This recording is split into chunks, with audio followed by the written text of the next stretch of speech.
This is B2B Marketing Methods. I'm your host, Terri Hoffman, and I'm the CEO of Marketing Refresh. Let's face it, embracing digital marketing is daunting. This podcast was created to make it more approachable. Join us as we talk to CEOs, sales leaders, and revenue growth experts who will share lessons learned and tips from their own journeys. Hey everybody, and welcome back to B2B Marketing Methods. So today we have a special guest named Erin Gregor, and she is the founder of PodGrowth. And I'm really excited because Erin was kind enough to have me as a guest on her podcast a few months back, and now I'm getting to return the favor. So welcome, Erin. I'm glad you could be here today. Thank you. Thank you for having me. I love talking podcasting. So honored to be here. Yes. And maybe there's a little hint we gave away by the name of your company, PodGrowth. So yeah, the theme of our conversation today is going to be built around the value of B2B podcasting, right? I think This is we all, anyone who's interested in hosting a podcast would all love to think that we're going to turn into kind of the next Joe Rogan, or one of my favorites, turn into the next Smartless. Hopefully today we can talk a little bit about why that might be aiming, for the wrong target if you're in the B2B world, right? So yes. But before we dive into all of that, maybe you could just start by introducing your company. What do you do? What is PodGrowth? Yeah, absolutely. So I started my first podcast back in 2014. So I've been around 10 years now. It's crazy. But kind of to back up even more to that, I've been building companies now for almost 20 years, building and selling. And I found by accident through a blog in 2005 how the power of storytelling and just people getting to know you helped close deals. So, obviously, as for a while, blogging was your only avenue, and then it moved to video and podcasting. It's been an evolution of the same principle, like allow people an inside look as to who you are, the stories, why you're great to work with, and being able to use that. And what's great about video and audio is if I read something, I kind of get an idea, but there's a lot of room for interpretation. Mm-hmm. Where if I'm looking at you and I see what you're about, and I feel like I can cut through the noise a bit and really get that know, like, and trust factor faster. So I started it, built a company, built several companies around podcasting. And then in 2019, had an opportunity to build a studio and started helping businesses really understand that concept, like how to look at it from a perspective. Started out just in production, was just going to do studio work, get people in every hour kind of deal, book out the studio full time. That business model did not work. And so it really became we now help companies in 3 different formats from that planning. Like, what does success look like to you? And every client is different, right? I know, like you mentioned, Joe Rogan. It shouldn't be, I don't even know what he's up to now. Before COVID, it was like 11 million downloads an episode. And I know he's had to have blown past that through COVID. And he was 11 million while like Tucker Carlson was next on Fox at 5 million. That's how huge he is. But he's been doing it since 2009. He's been doing it religiously, multiple episodes every week since 2009. And most people are just not going to have that dedication or that wherewithal. Yeah. So we help with that. What does that look like? How do we measure it? What's going on already? This shouldn't be your only marketing thing you do, but what's going on in your marketing already that we can parlay this with and make it even bigger. Like you were talking to a client before or a guest before, and they're talking about events. Okay. We're doing this huge event. How does a podcast fit into that? How does it fit into our email marketing? How does it fit into social media? All those things. So we help with that planning. Then we put together obviously with the production, whatever you're going to do. And then we've got the growth side. So what we discovered was a lot of people would put a lot of time and effort into producing. They'd make a post about it once when it went live, and then never to be talked about again. And then they'd say like, oh, the podcast isn't working. It's like, well, no, it's not working because nobody knows about it and you're not promoting it. So helping with that, like whole, again, going back to the, how does it fit as a whole? And then how do you've put the foundation in place. Now, how do we get the wheels behind that to get in front of the right audience? Okay. So you You briefly just touched on a lot of different challenges and maybe some of the resistance that you encounter that people feel about starting a podcast. What are some of the common questions that you get when people are ready to take that step? Okay, so a couple of major ones. First question, how are we going to monetize it? That is Mm-hmm. always the question. And so a lot of people view this, again, looking at the success the big shows we've talked about at the beginning. They look at, well, if I don't do this, if I don't have the $80 million Amazon contract, this isn't a success, right? And so I want you to be able to see results from this 100%. I don't want you to feel like you're talking to a dark hole, but we've got to reframe because, like we talked about this before, when blogging was big and you said you need a blog because you need content, right? People would Yeah. never ask, well, how do I monetize it? No, the content is part of helping you monetize from your business perspective. Right. So with podcasting, people just view it differently. And listen, I don't think you need a podcast. I should probably never say that, but you have to, as a business, have content. So when you're looking at a monetization standpoint, it's like, okay, how can we create measurable results for you from this? Like, is there something like your business is sponsoring a webinar or something where we're going to push people through the podcast to that webinar? Like, hey, schedule a meeting with me. What are those things that we can create measurable links to be able to do that? That's going to be one way to monetize. The biggest one that I think they overlook, but from a story perspective, one of my clients, she only publishes once a month. She's a bookkeeper, and she has a podcast. She's been diligent about it for years, and somebody introduced her to this person, and I still remember she came into our studio, and I still remember the conversation. They were walking out, and he is like, "I am so grateful someone introduced us because I don't have anybody who does what you do. And we have so many clients that we need to refer out that way." Wow. And that person alone is her biggest referrer in her business. And she's like, that one relationship has 10 times my investment in this podcast. So it's like, what doors, if you're going to call somebody, if you're in sales and you want to get on the radar of, executives, hey, hey, I'm a salesperson, I want to talk to you. May get you an answer. I don't know. It's going to be harder. But if you approach it like, hey, I'm watching what companies are doing, you are really knocking it out of the park. I have a podcast that talks about this specifically. Can you come on? That door just opened for you. Right. And, what are you doing with that 30 minutes afterwards or that, that time? And so that is huge. You can partner with people. Like, easy example, if you're a realtor, does it make sense to partner with a mortgage company and you guys are helping create that content together? So you're getting it paid for, right? You're helping with that cost, and then you're getting in front of their audience and they're getting in front of yours. So there's ways to go around it versus I use Athletic Greens because that's one of the big podcast advertisers, right? I need to get Athletic Greens. If you're getting to that level where Athletic Greens wants to, that's a full-time job. That's 100% full-time job. And I don't think you really want that because especially if you're talking about topics that your client is going to find interesting, it's probably not a mass acceptance topic, right? It's probably not something that the whole world is going to be interested in, but who are those people that would go to an industry conference that would be really interested in this topic? And you have to view it differently. So that's the big one. We have to really help people reframe.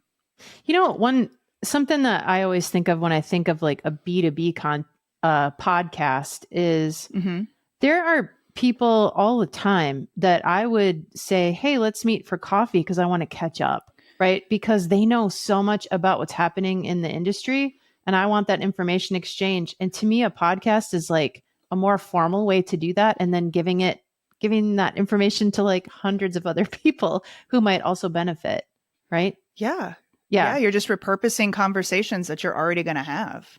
Right. Yeah. And so then why not help use that as a tool to educate the market that you're trying to learn more about if you've got that capability to do it. Right. Yeah, Yeah. absolutely. Yeah.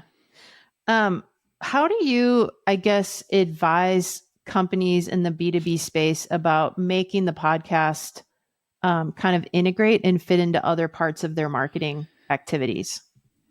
Yeah. So I'll tell you, we work really well with companies like yours or companies like, who are there as a whole marketing strategy.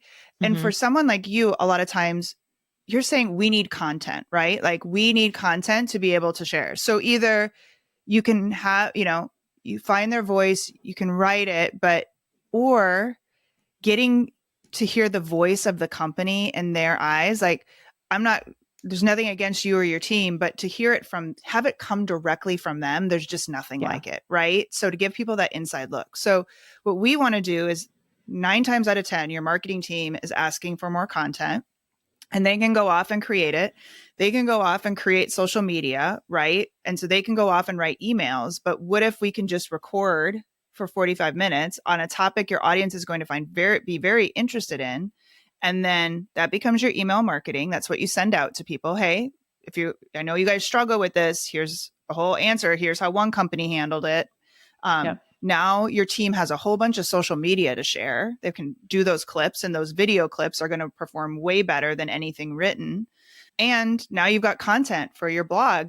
And like what we talked about before this, not only do you have SEO from your blog, but now I've got SEO hopefully on YouTube, right? Which is a big piece. Now Right. I've got SEO over on Apple Podcasts, Spotify. So when people are searching for certain topics, I've got all these new avenues of where people can find my content. And again, we're just working with, but like, I want to know too, like, what events do you guys have coming up? What are some other things that we can do? Let's put a live component behind this. How fun would it be to interview people at a conference, or put the podcast on a stage, or, all these different Right. ways you can use it. And then also being strategic about who you're bringing on as guests. Like, who are you trying to meet with? Who are you trying to get in front of?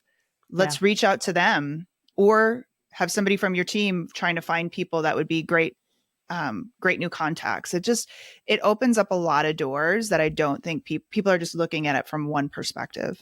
Okay. Wow. You just made my head explode with so many follow-up questions to everything you just said. Okay. Um, let me try to organize these. So you talked about Okay. events and conferences, right? So Mm-hmm. B2B marketing, that is a huge driver of relationship building, is being at the annual industry conference that you have to be exhibiting at. Break that down more and explain how you can use a podcast at an event like that to really create some buzz and engagement. Yeah. So a lot of people think the noise is going to be a lot worse than what it is, but we can help with kind of setting that up where we can reduce it. And I'm not going to get technical, but you could do it from one of two ways. Um, Set up podcast episodes where you're recording and being like, hey, not just a sales meeting, right? But hey, can you come on the podcast? And you could even put it in an area where a lot of people are going to see, and record it that way. All of a sudden, you're going to be looked at much differently than, oh, you just have a booth like everybody else, right?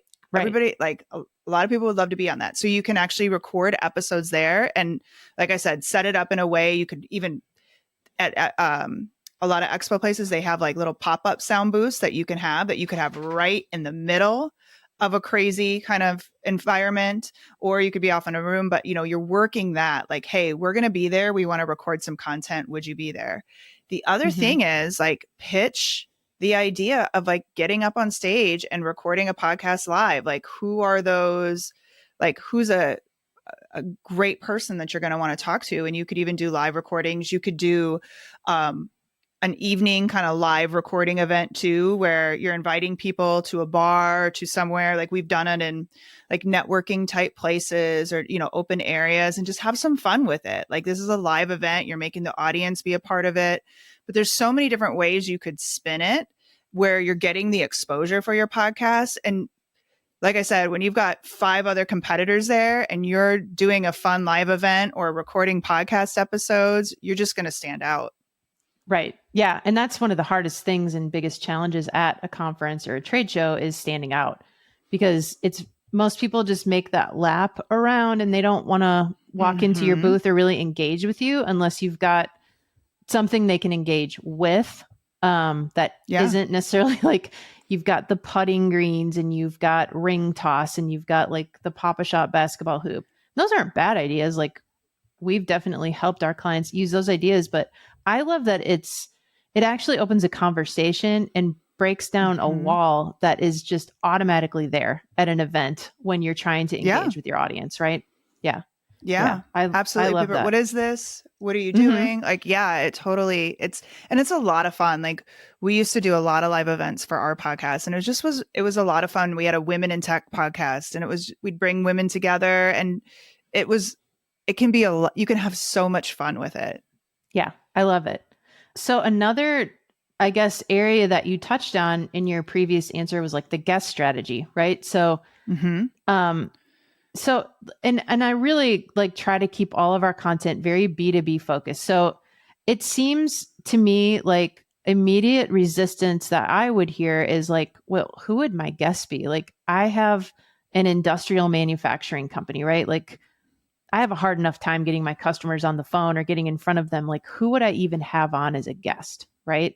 Talk to Yeah. me about how you develop a guest strategy with your clients. Yeah. So, there's a couple of different ways to approach it. So, even in the example you gave, like the industrial, like obviously there's like a whole group of people that are in the same industry you are. So if you're trying to market to them, what are they struggling with? Like as an example, I just got we're working on a restructure for his podcast. He is a commercial painter. Like Mm-hmm.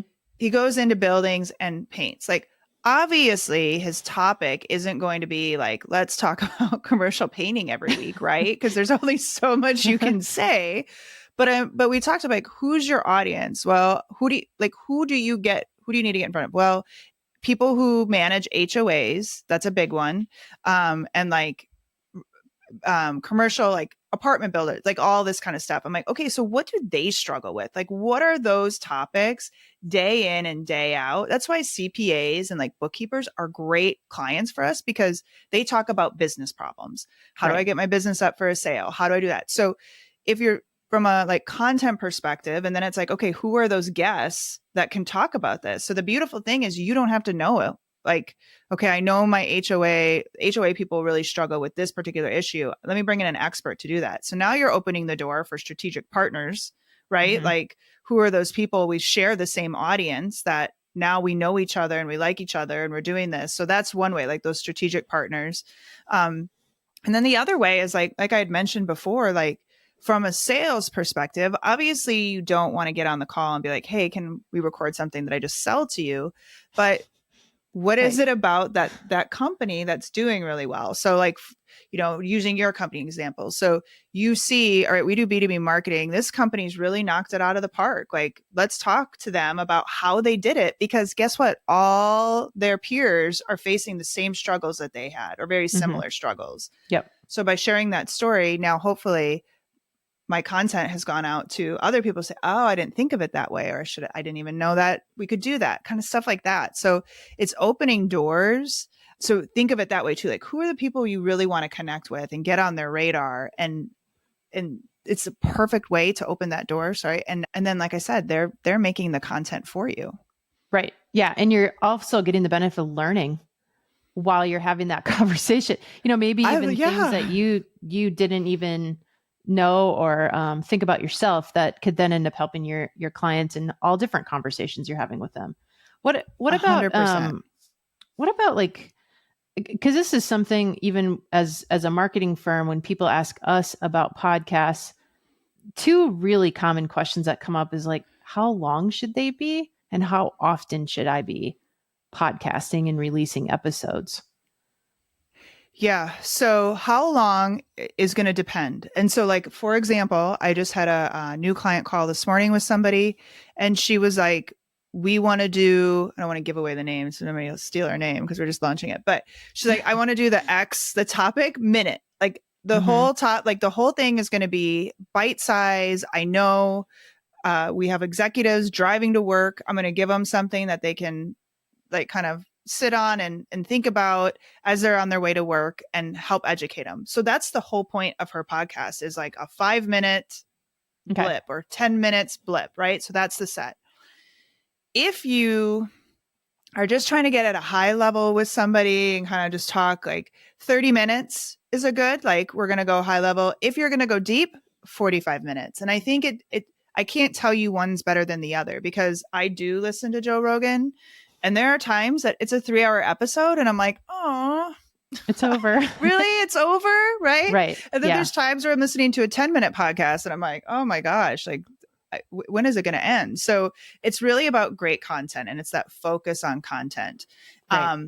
What I would say, I just had this conversation with another person this morning, where I said, and I hate to look at it this way, but it is the name of it's how the landscape has changed, but think of clippable things too. So like, as you're setting up questions, as you're setting up conversations, like what's going to be like good nuggets that we can repurpose and share versus it. And I know like because they were talking about going down this path of questions, and I'm like, you really can't, that's not going to be interesting to clip up. Right. So think of the clip up, right? Like you go in that order. So that's one. And then it was, what was the second question? It was the frequency. Frequency. Yeah. Mm-hmm. Okay.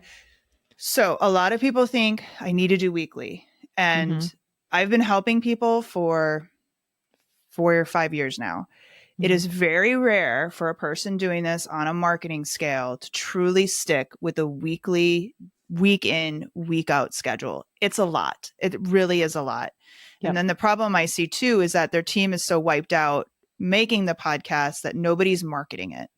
So my recommendation is, even if it's once a month, start once a month. I like 2. I really like 2. I think it's a good starter set. It doesn't tax you. It's a good getting out the door, where if you find we've got this great groove, we've got so many episodes, let's add more, you can do that. But what typically happens is people go out of the gate running. They do weekly. It gets exhausting. They miss that week because the guests, whatever. And then it just 7 episodes is your pod fade. So it fades. So I would rather if you've got a budget set aside for your podcast, you cut that in half. That's your production. And then the other half is going towards your marketing of it. And you can create the illusion that you're out all the time. Like you create through your clips, and you fill in that weekly gap with all your clips of your episodes. That's what you're posting on LinkedIn. And people get that illusion you're publishing way more than you are, but you don't have to do all the production work. That is highly appealing too. Just going back to where we started the conversation, we were talking about how it creates content, and it creates those stories that helps your target buyer or your target partner understand how you operate and how you think and how you look at solving problems. Because I couldn't bite off like setting aside time to record more than 2 a month. And you really sold me when you talked about how we could take a 30-minute episode and make that into so many other bite-sized pieces of content. And I mean, I'm in marketing, right? I've been a marketing strategist for almost 30 years. Oh, yikes. For a lot of years. And doesn't it hurt to say the numbers? That hurt a little. Yeah. That hurt a little. That point too. But it's exciting to like learn more about how you can use this tool of podcasting to keep that pulse in front of your audience, and using those snackable, bite-sized pieces of content. Yeah. Not everybody's going to listen to 30 minutes, right? Like not everybody's going to have the time, right? Yeah. Go ahead. And they're not, and that's okay, because no. I was just going to say, like, totally to your point.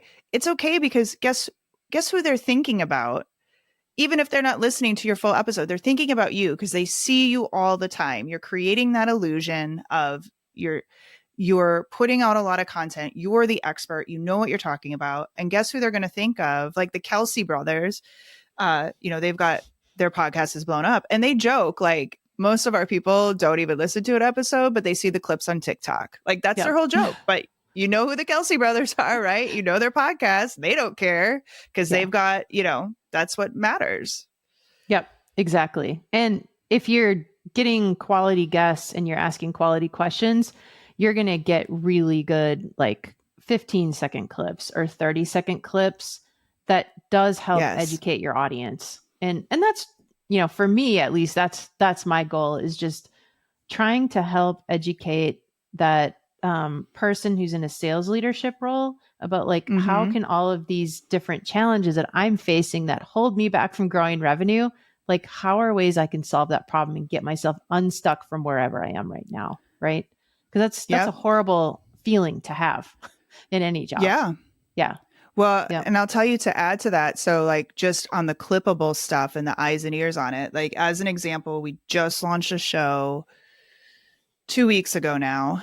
He has no, I mean, we are like, when I say we were starting from scratch, it is like the scratchiest of scratch we can get. He ended up leaving a career and kind of had to start over. And so we brought a YouTube channel to the forefront, like, of just life. The actual episodes that he's only published 3. Maybe we're approaching 100 downloads between those 3. Mm-hmm. He has over 10,000 views already on his channel from the shorts. Wow. So okay.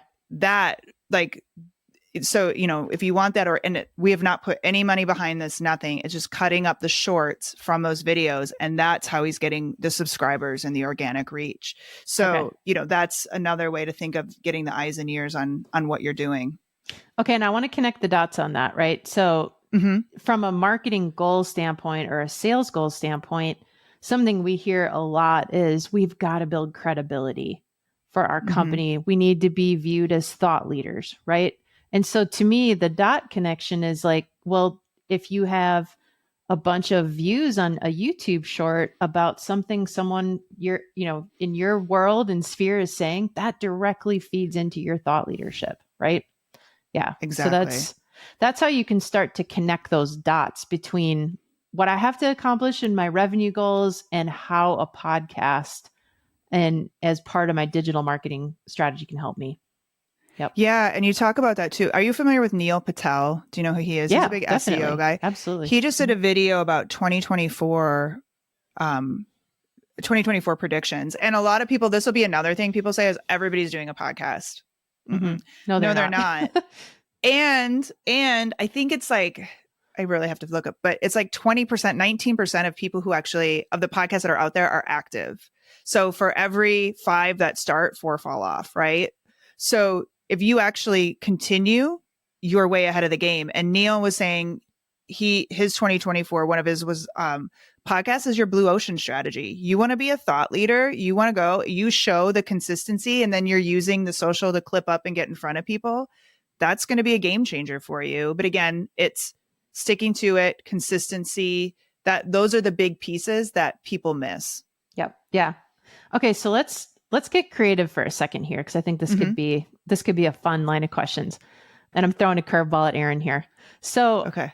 I'm thinking about another goal that a lot of our clients in the B2B space have is recruiting, right? So they have maybe not a revenue challenge, but they have a staffing and resourcing challenge. So recruiting, the best employees. How could a podcast be used to help reach that goal? Like, give me some creative ideas there.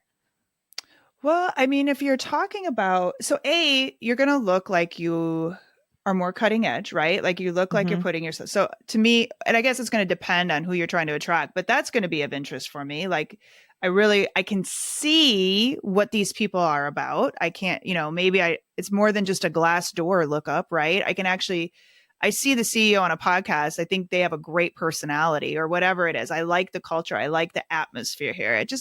Again, it's going to depend on the podcast you're doing, but it can really give you an inside look into that culture. And hopefully it does. This is one thing I talk about too with people. It's like, it's like a dating app. Don't try to be, if you're a little sillier in person, or if you're don't try to be the perfect buttoned up person. Like show that personality of what it's going to be like to work with you or work for you. So I think it's a great way to, like, the thought leadership side. Most people are going to want to go to a company that's going to push their resume, right? So what are the things that I can do to, like, I really love what they're talking about. I'll use AI for an example. A lot of people use AI, but wow, this seems like a really cutting edge company when it comes to AI. And I really feel like I could evolve my career by working for somebody like this. This is what they live and breathe and talk about. So it's just another great way to showcase your personality and the culture, and B, that thought leadership is going to pay off, not just from a client perspective, but people are going to seek that out and want to work with you. Right. Yeah. I mean, because top talent, they want to know who am I going to be working with? Like, who do I have to Mm-hmm. sit with every day, work on projects Yeah. with, be around, right? And it gives you another way to show that personality of the company and the company culture, which I think, that is a big challenge in the B2B space is how do I get more engineers on my team that are like top? How do I get more facilities leaders? How do I get more of these people in my shop that can help us grow to keep up with all the frontline Yeah. employees that they're going to be managing, right? It's a Yeah. huge challenge. Yeah. Um, Now that kind of leads me to a different question, which is around like the podcast host, right? Like, Mm-hmm. do you see a formula or some things that need to be in place, like for what makes a great podcast host? Yeah, I think, what I always find the best podcasts have is you have structure, you have an understanding of what you want to get out of the conversation. I think it's really Mhm. important to have that like, I know we're going to, you and I, Terry, we're going to talk about this. And I want to make sure my listener walks away with these, maybe it's action steps or inspiration or understanding, whatever it is, but you have some clarity around what you're doing with that. Mhm. But then I think a great podcast host allows for the conversation to flow in a way too where you're allowing the grace to go down into rabbit holes, and not rabbit holes in a bad way, but like, ooh, I heard you say something here. I know this isn't a question on here, but let's go down and have that path. Yeah. You talked about SmartList originally, and I know this is three guys, but they said something the other day on an episode where they were like, we feel like the listener, we give them an inside like feel of what our friendship is like. And it Yeah. really is, you Yep. get that. And I think those are the best podcasts where you're giving people like an inside feel. It's not just two talking heads, but hey, it's kind of fun. Like when you watch a live fireside chat or live something, you feel like you're part of it. And I think Mhm. that's what you want to do as a host is really help to bring that audience be a part of it, and they're listening. And the worst thing you can do is just go question by question by question by question, because I've had it where they're listing 10 questions and we're in this great like conversation about question 4, and we're like, whoa, just go down, and then all of a sudden they just like question 5, and you're like, whoa, okay, okay. That did I know. not flow. Yeah. Yes. So allow that flow to happen, and, think like your audience, like, what are they going to find interesting? What would they want to know? Like Terry just kind of gave me this little nugget. What would they want to know about that nugget? And let me flow down there. But your Yeah. guest is going to want structure too, for sure. Yeah. Yeah. I mean, so some of the things that you just said, they sound a little bit intimidating, to be perfectly honest, right? Like Really? I'm a well, yeah, right. So like I am an owner of a marketing agency. I have never been trained to be an interviewer. And so Yeah. kind of like baseline fear that I had to get over is I don't know how to do this, right? However, I do interview new clients all the time. I interview employees all the time, right? And I know that what it takes to be successful in those conversations is having a plan and having some structure to the conversation. And so I had to really lean on like, maybe I know a little bit more than I thought I did. And I'm probably not going to win any podcast interviewing awards this year in my first year, but I feel like you just have to take those skills you learn in a regular conversation into the podcasting interview, right? Right. Well, and Yeah. so here's where I would argue with you. Well, not argue, but here's where I would push back a little is like you had Mm-hmm. mentioned earlier, where it's like, I love to have conversations with industry experts just to talk about where the industry's going. So Right. you already would have, and you're probably not dominating that conversation and just talking to hear yourself talk. You are actively curious and actively listening to learn more from this person. So I would rather have that parlayed over to a podcast than, well, Terry's got to be perfect and she can't let anything go. Do you know what I mean? So it's like, Yes. But see, I think you saying that like breaks down a barrier, right? It's mm-hmm, not there isn't like this limited little number of people who could host a podcast. There isn't a mm-mm, limited same in sales. Like I see that all the time in sales. Like you have to have this big gregarious personality to be a good salesperson. No, you don't. Like you have to be good at listening, asking questions, being curious, and just trying to learn, right? And yeah. that's the mindset I try to bring into it. But I know you've told me about some different barriers that kind of prevent people from getting started. And so maybe I can use the question about the host to segue into maybe some more examples of common barriers or fears that people have. Yeah. So I feel like we've touched on it, but running out of content is another big fear people have. Where one of the things we help with clients is like we'll go through and we'll even do this on an ongoing basis. It's not just at the beginning, but we'll go through and see, all right, what are your competitors talking about and what's hitting really well? And not that you're going to copy them, but like if I asked you, Terri, like, a lot of people are really interested in SEO. It's not like you're going to go out and watch the video on SEO and copy it verbatim, right? You're going to come back and be like, all right, this is what we see. Like everybody's interested in this. Let me tell you what we see. Your top 10 questions, all like that's, you get asked these same questions day in and day out. That's a great list, right? And then I think when you shift your brain to think of that, like you were mentioning, like, I have people that tell me all the time, oh, we were sitting and having coffee and we're like, why didn't we record this as a podcast? It's like, so you start thinking of that too, where you're like, yeah, this would be a good episode, or let's angle it this way. So once you start rolling, or another great way too, is every time you bring on a guest, say, because 9 times out of 10, this is what I always see. A guest comes on, they're a little nervous. They're really not sure what to expect. They're like, by the end of it, they are so happy. They're like, this was so much fun. I did not think like, I'm like, and it's like, you guys are like really good friends. A great question to ask is like, hey, do you like, now that you kind of know what this is, do you have anybody you'd recommend to be on the podcast? Like anybody, can you make an intro for me? And they're going to have a couple people, right? So that's continuing content. So if you can open that door and like I said, and then continue just to look, all right, what are the topics hitting home for people? What should we talk about? What worked really well? What were some of our most popular episodes now that we're 50 in?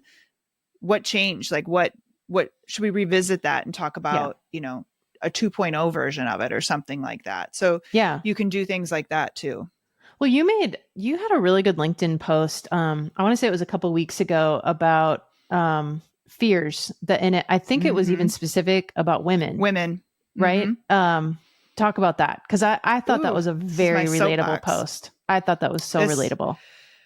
So I am so passionate about this. And I really see, it breaks my heart. Like I'll get emotional talking about this, but, so I think we as women, we put the perfection, veil over it. But so this is a made up stat, but this is just what I've seen. You get me 10 men who want to start a podcast and who meet with me and they really want to do a podcast. More than likely 10 are going out the door. 10 women, maybe 4. And I have seen everything from, I've literally had people say, I don't look happy enough. I don't, like one just recently, I'm going to bet $1 million. They didn't look like Lewis Howes enough. Like, I'm not joking. I'm just like, wow. But you're just starting like this. And I would be very surprised if it ever comes to life, but it's just like we make up, like, it's not perfect enough. I never see men make those excuses ever. Half the time, my male clients don't even care what's put out. They're just like, yeah, I recorded greatness. Let's go. Right. Like they're just cool with it. Where women are like, we critique it to death. And then we make these excuses as to why it can't be. And it breaks my heart because our voices are just as important. They get worried they're going to say the wrong thing. And like I said, we disguise it. A lot of times you're not going to be thinking, well, it's just because I'm kind of nervous to do this podcast. It's all this other stuff that we're dealing with and that we're worried about that gets in the way. The other side of this, I've talked about this a lot too, because I never noticed this till I started doing this. I will never, when like we're doing a batch recording of podcasts, I will never put 3 women in a row I don't know. Okay. Because I guarantee you one of them's flaking on me. Like I will bet money on it every time. Like I've had one woman, I had found her, this story like hurts my heart. I'd found her on Twitter for a client of mine. That we connected them. Everything was great. That day I confirmed with her, hey, you're going to be there. Yep. Going to be there. Great. Okay. And then an hour before, she sends us an email and says, I just took a Benadryl. I'm too tired to get on the podcast. And these like my poor client had like paid for the studio, paid for everything. And what's Yeah. really sad about the situation is just before she canceled, my client said to me, "Thank you so much for finding her and introducing us, because we don't have anybody who does that. And I think I can refer her a lot of business." Oh man. Yeah. And I mean, Yeah. I think what I hope listeners take out of that is that you, um, and it's like encouragement, right? So you and Mm-hmm. I are both female 100%. business, you and I are both female business owners, female executives. And I think that it's not a male versus female commentary that I want to push. It's a, come on, No. women, we can do this. Let's support each other. Let's step up and get past that fear and take the chance and get out there, right? Because we have something to contribute. We always have, and you can do it in an office, or you can come on and share it with more people, because there are people listening who will appreciate it and get a lot of value out of it. Yeah. So Yeah. I want to help you push Yeah. that. I love that. And like I said, I don't like to get against men versus women too. And I want like women when it's like like I said, when it's this, well, it's got to be perfect. It's got to be this. It's got to be that. I really want you to challenge what that excuse is that's causing you to hold back and say, screw it and go for it. You know what I mean? Yeah. Like it's because we mask it like it's this thing, but it never is that thing. Right. Okay. So we talked a lot about having shareable content and snippets. What do you advise when it comes to like, should my podcast be audio only, or should it be video and audio? Yeah. So I would say start where you're most comfortable. There are people who aren't comfortable getting in front of video. And so I would never tell you to do something you're not comfortable with, because to me, content is the most important thing, or what you have time and money for. So, obviously to produce an audio podcast is cheaper. So if that's your barrier, start somewhere. Don't not do it. The pandemic really changed everything, though, from a video perspective. When we went from highly produced, like there was a very fine line on what defined a podcast versus a video, and everything just got really gray really quickly after the pandemic. Mm-hmm. So like we had this access to record on software and to record remotely, and there wasn't this requirement to be in a studio. So video, what works really well with video is that the clips, because we make the clips from the audio files for clients and they just don't perform as well on social media. So we encourage people to, if you're comfortable, only if you're comfortable, or, if you're ready for video, I would encourage video just from the sake of the clippable side of things, but start where you're most comfortable. And it doesn't have to be in a studio. Like one thing we do, like I'm pointing to us right now on our computer, but we're recording on, software. But when you're posting it on like YouTube or you're posting it, don't make it look just like a Zoom call. Put movement in, make it, speakers and then some side by side, like put some things in. So it's not just a standard side by side type of deal. And I can tell you, just put it from Zoom. Focus on some good quality audio. This mic I'm using is like $100. You don't need to invest a lot of money. So a lot of these people get those, it's got to be super high end. No, it doesn't. Just, start where you are. But I would encourage video, but you don't have to do video. Audio works just as well. Yeah. I mean, overall, we talked a lot about different barriers. I think, unfortunately, there are a lot of barriers that could prevent someone from getting started on podcasting. But I think hopefully this conversation helps people see like there's actually a lot of really easy answers and solutions to those barriers. And it's a progress over perfection game, right? Get to that content, get to those stories that are going to help your audience. Yep. Yeah, 100%. Like I started just audio and it really helped me to talk on the fly and get comfortable with those conversations. Like if you saw my first videos, they're awful. Like they are so awful. Like I'm like, oh, like it's so bad. But but like I said, you'll get better. So like if you're like, I am not comfortable doing this right now, like that's totally cool. But the good news is most of us are used to talking on Zoom by now. You know what I mean? So if it's just a Zoom conversation, it just happens to be recorded. Yeah, absolutely. Yep. Well, Erin, thank you so much. I have some rapid fire questions to kind of close Ooh, out our conversation that okay. hopefully are kind of fun.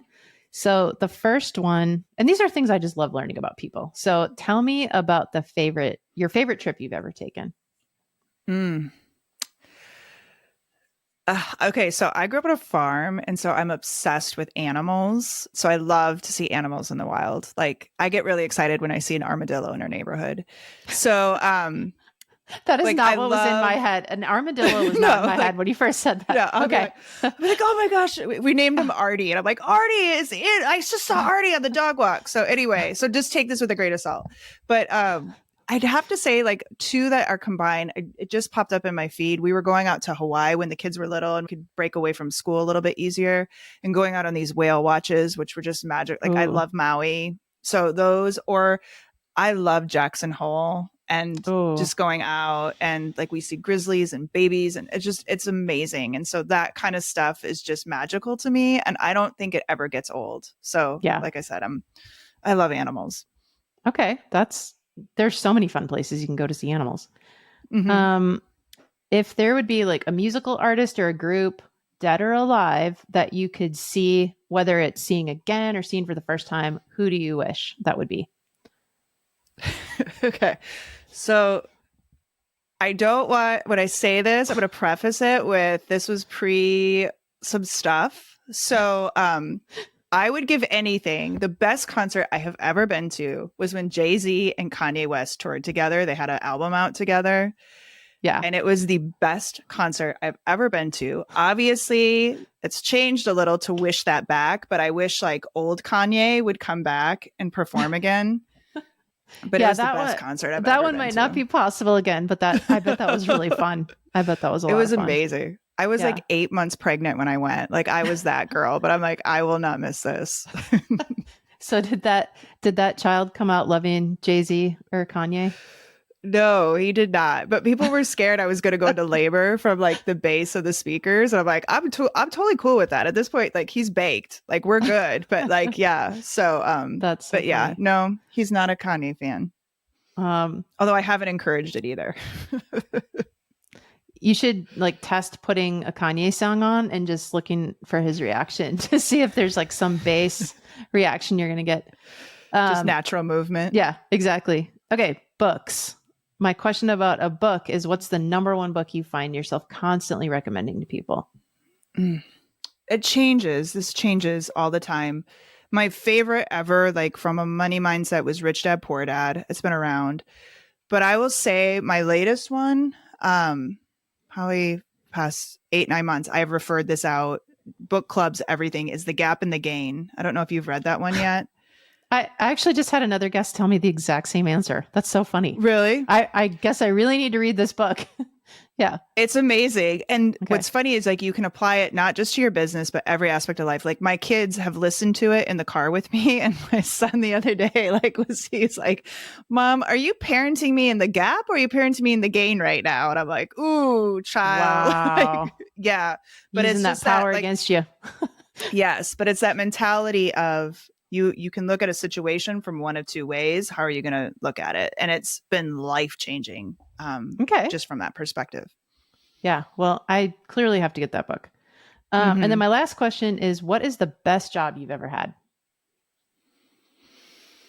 Oh, well, I feel like I should say this one, but I will say for 3 years, it was a blessing and a curse. I did a really large event, like had Robert Herjavec from Shark Tank large event. And what was really special about, I loved doing it. I had a love-hate relationship with it. It was really hard. It was very hard. Like it affected me physically, just putting the whole thing together. However, I don't think I've ever felt I've accomplished as like it just I put a lot like when it all came together, I was like, this is amazing. And what I love about that business and that job, quote unquote, was that to this day, and I haven't done an event since 2018. Um, to this day, I still have people that come up to me, be like, I met so-and-so at your event and we do business together. Or this is what, like, I learned. I was at an event last year and the guy's like, do you remember what Robert Herjavec said at the stage of your event? I'm like, no, I don't, but like it impacted him all these years later. That's pretty cool. It was really special. I would do it. I always say, like, there's part of me that pulls to want to do something again, but it's just to have that sort of impact that I know I really helped people. Like, I loved knowing, like, I made some sort of difference in their world, some way, somehow, which that was, to look back, it was, like I said, the hardest, but probably the most rewarding experience I've ever had. It's like really stinks that is always what it has to be, right? The hardest is always the most rewarding and helps you grow. But it sounds like that's pretty cool. I'd love to hear more about that sometime. But yeah. So, Erin, thank you so much. I really think this information is going to be helpful, to our listeners. One of the things that I really try to be conscious of on this podcast is I don't want it to feel salesy. However, I feel like you gave a lot of really great information about podcasting. So if somebody was interested in B2B podcasting, how could they, schedule a discovery call with you to just learn a little bit more? Yeah, absolutely. On our website, it's podgrowth.co.co. I think it's under contact us, but if it's not contact us, it's obvious where you can schedule something, or feel free to email me at erin@podgrowth.co. And it is .co, not com, .co. Thank you so much. Thanks for listening. Please be sure to follow us on your favorite podcast channel and leave us a review. We'd love to hear from you. You can connect with me on LinkedIn or visit our website at marketingrefresh.com.